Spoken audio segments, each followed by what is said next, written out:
I hope you enjoyed it, and I hope you're not going to think that I'm the one who chose the Pink Floyd. The Pink Floyd is part of the novel itself. So this is why it was chosen to make this performance. So now I have my first question for Ahmed. Why did you choose to start Rogers with the Arabian Nights, 1001 Nights? What is the relationship between the Arabian Nights, the Pink Floyd, which is two things belonging to two different cultures, and at the same time they are literature and music? Hello. I came in peace. First of all, I want to congratulate and thank all those nice people who played part in creating this performance. Starting from Barbara, Nicola, Alessandro, of course our lovely dancer Elena, and of course MC Kai, our leader. I think what we just showed is showing a big part of the novel Rogers, and also answering Barbara questions while starting the novel with 1009 and this mix with Pink Floyd, because this is supposed to be an Egyptian novel, but in just 4 years it takes a journey from Egypt into Italy, into Ferrarina on Zeno's Cafe, and we had this performance, and no one knows what also will happen in the future. And this idea of Rogers says the imagination, the power of imagination, is not something that you could control by limits and borders. It's more like river and passing through the religion limits and political limits and all other borders. Like for example, they called it the Arabian Nights or 1009, but actually it's not Arabic. And most of the story in the 1009, we don't know who wrote it. We don't know in which language it started, because even the stories of the Arabian Nights is taking place in different areas, sometimes in Europe, sometimes in Egypt, sometimes in Mecca, sometimes in China. And the time itself, like some of the some stories that's in 1000 happening in the beginning of humanity, and some things happening like after the Islam rising or before Islam rising.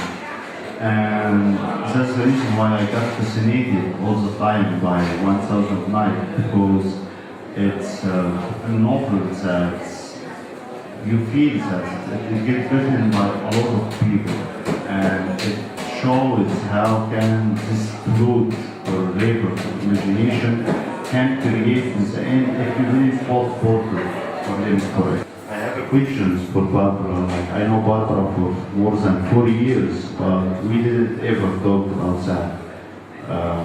We had a common friend who just called me and said, no, I know this woman, her name is Barbara, and she is interested in translating the novel. We talked about the novel, but I never asked Barbara why she got interested in this novel to translate it into Italian language. The first time I read the Rogers, it was thanks to this common friend. He suggested it to me, and it was shocking because I didn't understand anything.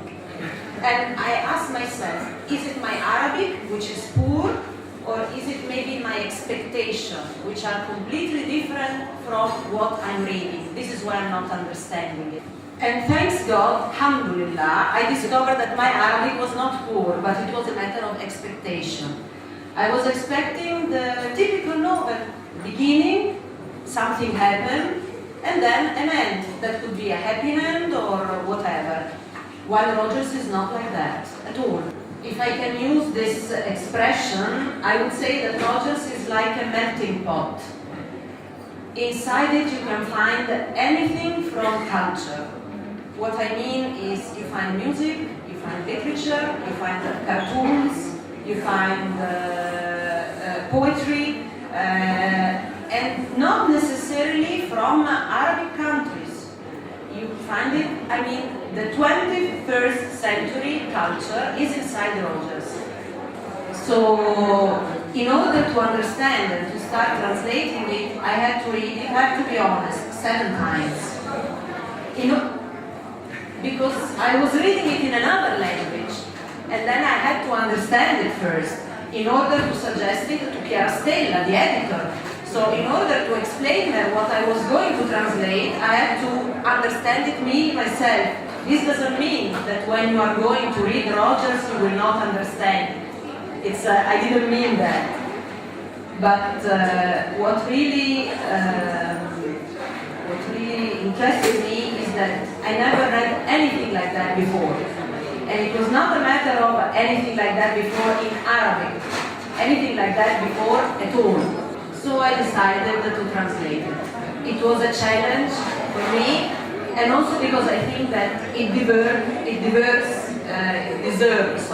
the Italian to read something like that. Because it can give different point of view, different way of making literature, different way of writing, which is not the classical one. So now my question, why there is not this cohesive plot? Why there is not a dramatic peak in the novel? To answer this question, we have first to answer another question: is why Pink Floyd? The surprise things, I'm not a big fan of Pink Floyd. Yeah, maybe at some time I used to like him, but now I don't see myself as a big fan of Pink Floyd. In my laptop, I don't even have the music now. But I think all of us have experienced something like that.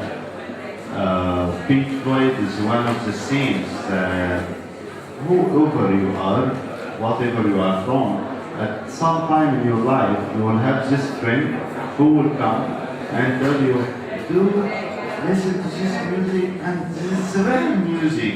This is the music before you get died. So Pink Floyd mostly time is related to the teenage, the modern idea of teenage. Like in the last, and we could see in the last 30 years, in the last 40 maybe years, people become,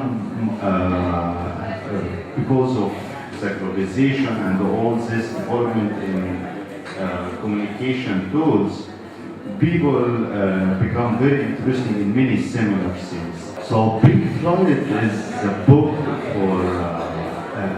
about the teenage, not my teenage, not about me when I was teenager. And also it's not this kind of novels about teenager. Like usually if there is a novel talking about teenager or teenage, it's about this guy or this girl who's discovering the sex, discovering her body, and blah blah blah blah blah. But in my opinion, I think there is much deeper things in teenage time. And I think teenagers all over the world, day after day, they become very similar by way of the other. Not similar that they are copied from each other, but they are fans of many common things. And this affects the way that they look to the life and the way that their imagination is working. And what I'm trying to do in Pink Floyd is collecting this power of teenage imagination, whatever it's coming from. Whatever it's coming from stories or cinema or music or art from Japan to state, from Denmark to South Africa, because all these common things is affecting many people, even in Egypt, which is supposed to be an Arab world, kind of third world country. But the way that the new generation is thinking in the life and imagination, the world it mixing many things which are. There is no one plot in Rovers, but there is many small plots. And I think the aim of Rovers is that after you finish it, all these small plots, it builds something in your mind and it touches something in your old memories. Okay, so we went to globalization. My question is, do you think that globalization is adding a plus to imagination? Any kind of imagination belonging to any country, to any civilization, to any culture? Or do you think that it's in a way or another affecting in a bad way the uniqueness of different cultures? In the last decades, we have heard all these tragic stories about how globalization is destroying the local culture and how people is losing the roots and so on. But actually, and for example, I'm talking about the situation in Egypt. What is happening is that, like this development in connection, things, and this globalization makes some people open and different and kind of Americanized and global, but also it makes some other people more stick to what they imagine about their own identity. That leads us to the question of identity. In my opinion, the question of identity is not an image in the past. Identity is not something related to the past. Identity is something related to your present now. You are the one who's creating your identity. And if you are looking to the past as it's like your pure image of identity, this will not lead you to anywhere, and sometimes it will even lead you to bad ways. And what I think it's the position is adding to you a new source of information about the world and a new very interesting and joyful things like music, like cinema, like literature of other countries. And all these things is benefit for your identity and it's making more more values. Yeah, more valuable. Do you think there are some powers who are trying to put obstacles to intercultural exchange, which is helped by the globalization, the mass media, the internet, or these new means of communication? Yeah, and they are everywhere. They changing their shapes, but their pure heart is the same. Like for example, we several months ago we had something in Egypt. They called it in media now revolution, and we had many crazy things now in Egypt. And one of those crazy things is we have this guy. He's running for the president election, and what he's talking about, how he was ruling the country, but it related to that. Well, I want to make all the women wearing hijab. I want to make all the women wearing hijab.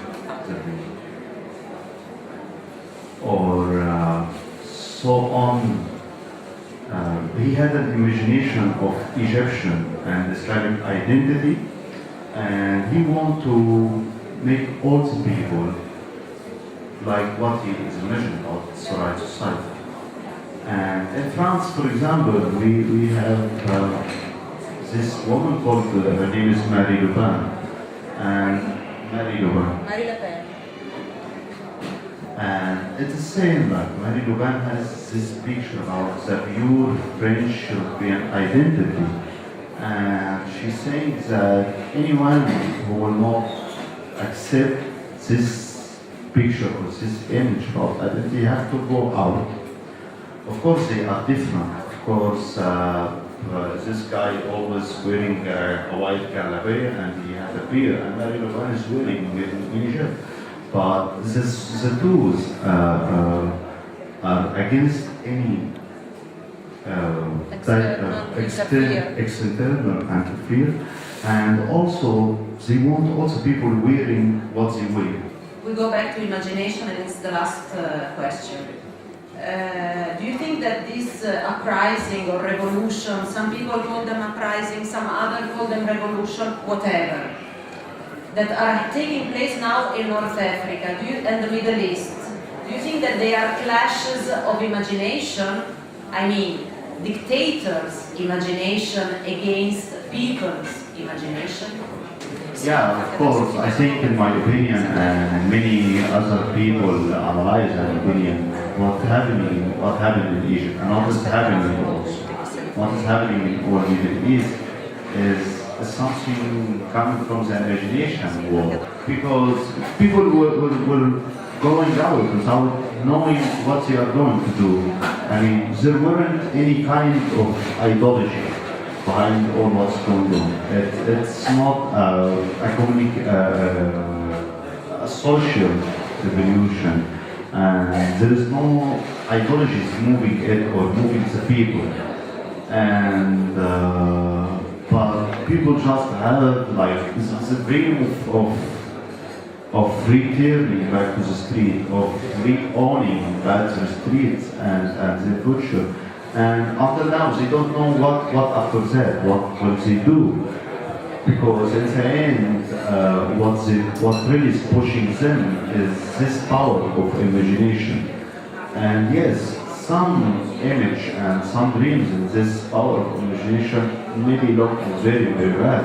But in the end, it's all a big river of dreams of many people. And what's making it difficult and complicated, they don't know how to achieve their dreams. They don't know how to find their ways, because the rules keep changing. And in the other hand, in the case of Egypt, you have, for example, the Supreme Military Council, who's fighting now against this revolution. So the battle is still going on, and we don't have any other things other than your imagination. Barbara e Ahmed, che è stato, diciamo, molto gentile.